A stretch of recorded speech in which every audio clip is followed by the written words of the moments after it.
चंद्रपुर गांव में काफी सन्नाटा था। दूर दूर तक वहां कोई भी नहीं था। तभी एक आदमी अपने हाथ में लालटेन लेकर चल रहा था। अचानक से उस आदमी के सामने एक चुड़ैल आकर खड़ी हो जाती है और उस आदमी की जान ले लेती है।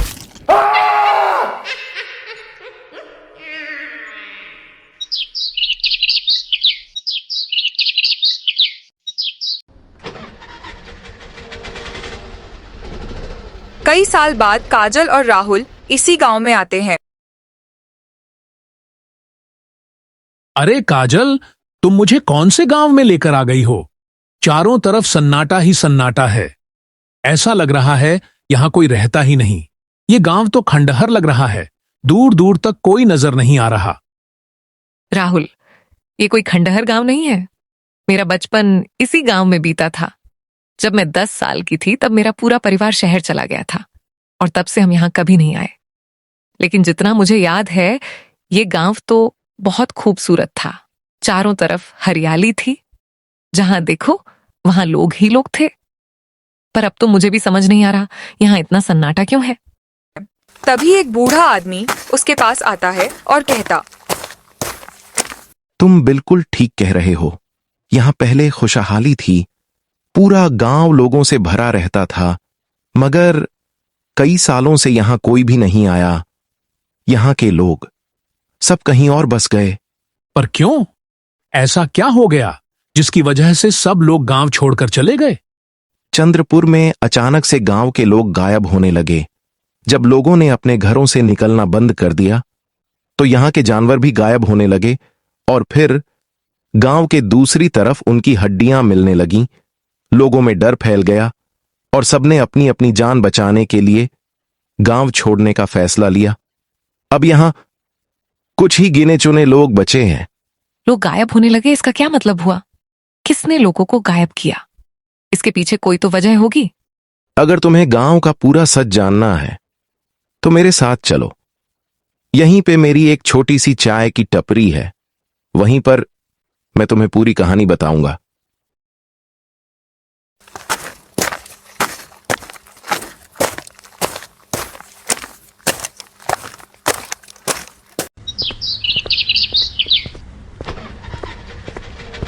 प्रिया और गौतम गांव का सबसे गरीब परिवार था। गौतम हमेशा बीमार रहता था, जिसके वजह से उसके घर में खाने के लिए एक वक्त की रोटी भी नहीं होती थी।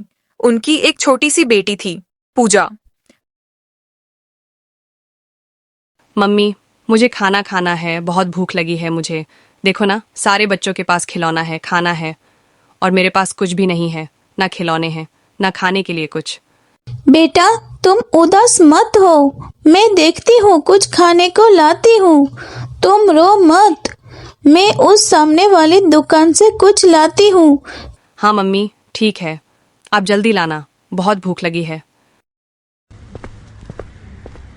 प्रिया समोसे की दुकान के पास जाती है और कहती है, भैया, कुछ खाने को दे दो। मेरी बेटी बहुत भूखी है। मैं उसके बदले आपके सारे बर्तन साफ कर दूंगी और जो भी आप बोलोगे वो काम कर दूंगी। अरे जा यहां से। कहां कहां से ये गरीब भिखारी आ जाते हैं रोज।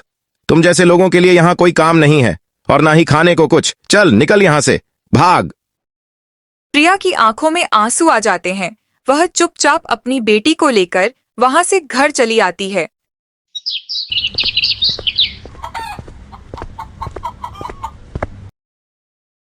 प्रिया, प्रिया, अब मैं और ज्यादा दर्द नहीं सह सकता। मुझे माफ कर दो। मैं तुम दोनों का ख्याल नहीं रख सका। 2 वक्त की रोटी तक नहीं खिला सका। मुझसे बहुत बड़ी गलती हुई प्रिया। मुझे माफ कर दो। कैसी बातें कर रहे हो जी आप? जल्दी ठीक हो जाएंगे, फिर हम लोग साथ में खुश रहेंगे। आप यह सब मत सोचो, सब ठीक हो जाएगा। अब कुछ भी ठीक नहीं होने वाला। मेरी बीमारी लाइलाज है। तुम दोनों अपना ख्याल रखना। गौतम इतना कहते ही दुनिया छोड़ जाता है।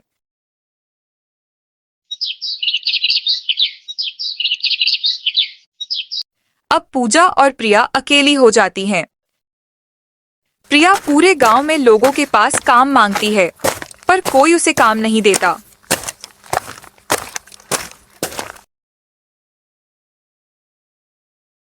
माँ, आज भी कोई काम नहीं मिला क्या? क्या हम भी पापा की तरह मर जाएंगे? नहीं बेटा, कैसी बातें कर रही हो? मैं कल फिर जाऊंगी काम की तलाश करने। कोई ना कोई काम मिल जाएगा, तुम फिक्र मत करो। अगले दिन पूजा बेटा, उठ जाओ। पूजा बहुत बीमार हो जाती है। प्रिया गांव के हर एक इंसान के पास जाती है।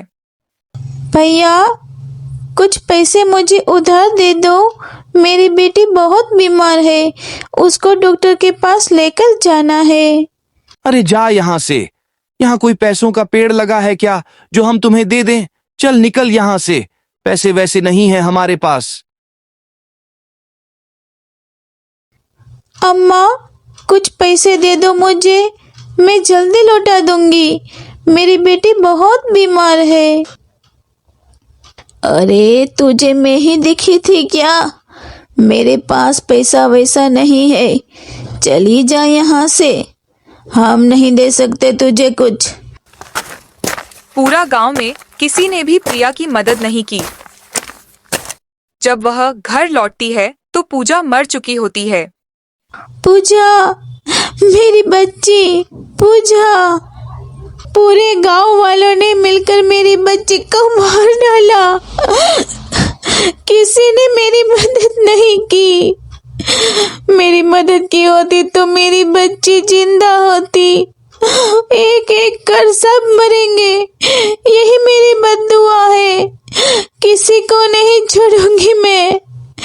तुम में से कोई भी नहीं, किसी को भी नहीं छोड़ूंगी। प्रिया अपनी बच्ची की मौत का सदमा सहन नहीं कर पाती और उसकी भी मौत हो जाती है, जिसके बाद से ही प्रिया इस गांव में चुड़ैल बनकर बदला लेने लगती है। सबको मार डालूंगी मैं, किसी को नहीं छोड़ूंगी। मुझे मेरा बदला चाहिए, किसी को नहीं छोड़ूंगी मैं। ही है चंद्रपुर की कहानी। अब रात होने वाली है, तुम लोग अपने घर जाओ। रात को बिना वजह घर से बाहर मत निकलना, और हाँ, किसी की आवाज सुनो तो जवाब मत देना। रात का अंधेरा तेजी से छा जाता है। काजल राहुल को लेकर अपने पुराने घर में चली जाती है। देखो राहुल, यही हमारा पुराना घर था। अब तो बस खंडहर ही बचा है। कितना डरावना लग रहा है। मुझे अभी भी यकीन नहीं हो रहा कि किसी ने उस बेचारी की मदद नहीं की। एक मां इतना दुख झेलकर चुड़ैल बन गई। अचानक किसी के रोने की आवाज आती है। ये क्या था? कोई बच्चा रो रहा है। पागल हो गई हो क्या? इस गांव में कोई नहीं बचा है। आवाज अब एकदम से तेज भयानक हंसी में बदल जाती है। हवेली के अंदर एक परछाई तेजी से गुजरती है। भागो, भागो यहां से। दोनों डरकर बिना सोचे समझे अंधेरे में भाग शुरू कर देते हैं। वे वापस महेश की टपरी पर पहुंचते हैं। हाँ, रुक जाओ काजल, अब और नहीं भागा जा रहा। हम जा कहां रहे हैं? मुझे नहीं पता, बस उस आवाज से, उस हंसी से दूर रहना है। राहुल, वो इंसान नहीं थी, वही चुड़ैल थी। राहुल और काजल हांफते हुए टपरी में घुसते हैं। क्या हुआ? तुम दोनों यहां क्या कर रहे हो?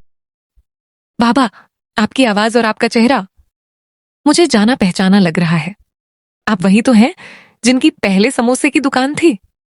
पहले तो आपकी बड़ी दुकान थी, फिर आपने चाय की टपरी क्यों खोल ली? आपकी दुकान कहाँ गई और आपका परिवार? हाँ बेटी, मैं वही हूं। मेरा नाम महेश है। तो क्या आप वही हैं जिनसे प्रिया ने अपनी बेटी के लिए खाना मांगा था? हाँ काजल, मैं वही बदनसीब आदमी हूं जिससे प्रिया ने अपनी बेटी के लिए खाना मांगा था। मेरे पास खाना था, पर मैंने देने से मना कर दिया। जब वो चुड़ैल बनी तो उसने सबसे पहले मुझे बर्बाद कर दिया। अब मैं यहां अपने पाप का प्रायश्चित कर रहा हूं। बेटी, तुम तो उसी अम्मा की बेटी हो, है ना?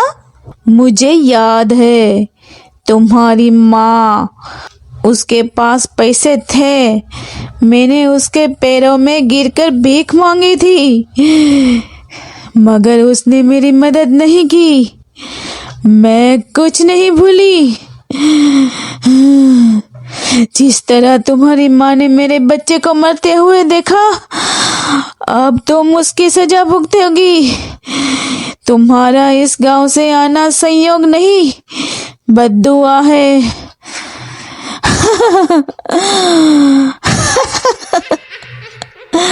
चुड़ैल का हाथ काजल को छूने ही वाला होता है कि अचानक से मध्यम सी लोरी जैसी संगीत की आवाज आती है।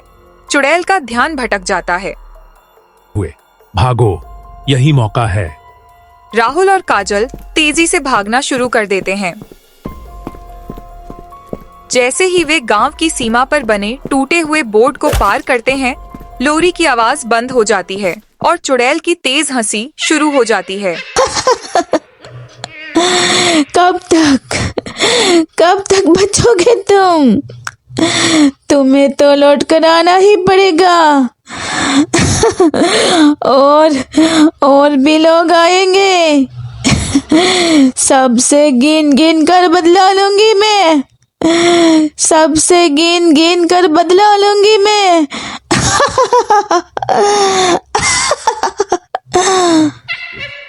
राहुल और काजल डर से कांपते हुए पीछे अंधेरे गांव की तरफ देखते हैं।